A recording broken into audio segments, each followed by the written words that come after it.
The Receive Money window, formerly called the Receipts window, is used to enter cash sales and deposits without invoices.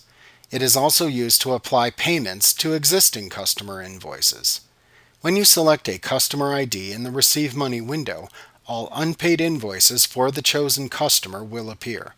You can enter payments for the entire amount due or partial payments. You can also apply credit memos and prepayments to invoices in this window as well. To access the Receive Money window, select Tasks, then Receive Money from the menu bar. This will open a smaller window the first time you do this, which prompts you to select a cash account to use for these receipts. Select the account you wish to use from the drop-down of Cash Account Choices, and then click the OK button to view the Receive Money window. If you elected to assign the Deposit Ticket ID in the Receipts window when you set the customer defaults, then at the top of this screen is the Deposit Ticket ID field. Whatever code you enter here groups the amount received with any other amounts received that share the same code when you go to select deposits in the Account Reconciliation screen. If you elected to use the Select for Deposit window to assign deposit ticket ID values, then this field will not be available to you in the Receive Money window. Next, select either the Customer ID or Vendor ID from the drop-down field of the same name, and then select the specific Customer ID or possibly Vendor ID from the drop-down box to the right of the first drop-down.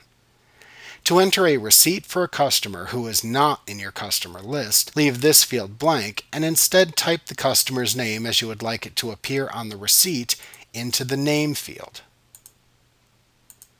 Note that one reason that you are able to choose a vendor ID within the Receive Money window is to deposit a vendor refund into your selected cash account. You can enter a reference code for the transaction into the check/reference number field. This is typically where you will enter the check number used if the customer is making a payment by check. You can, however, type any code which you would like into this text box. You enter the receipt number into the receipt number text box if you will not be printing the form. Otherwise, leave it blank to assign the receipt number while printing. You can then enter the date that the payment was received into the Date text box. You can also choose to assign the date by using the calendar drop-down within that text box if you prefer.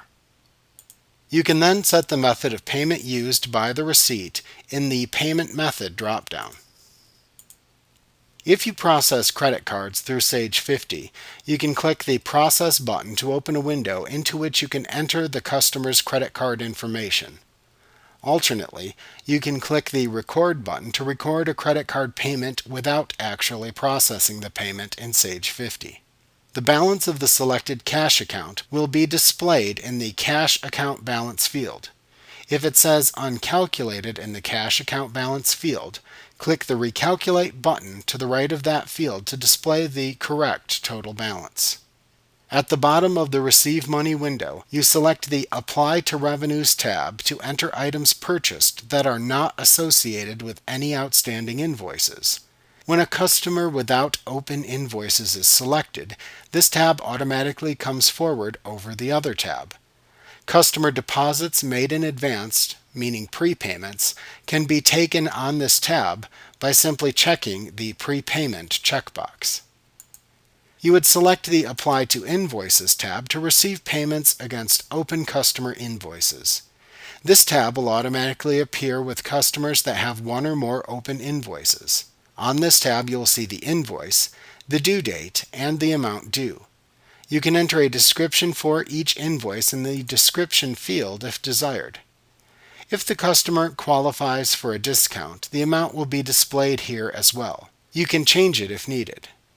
You can also enter the amount paid on the invoice for partial payments, or you can simply check the Pay checkbox to take the full amount due. Now, if you had selected a vendor ID on a receipt, then the Apply to Vendor Account tab would appear instead at the bottom of this window.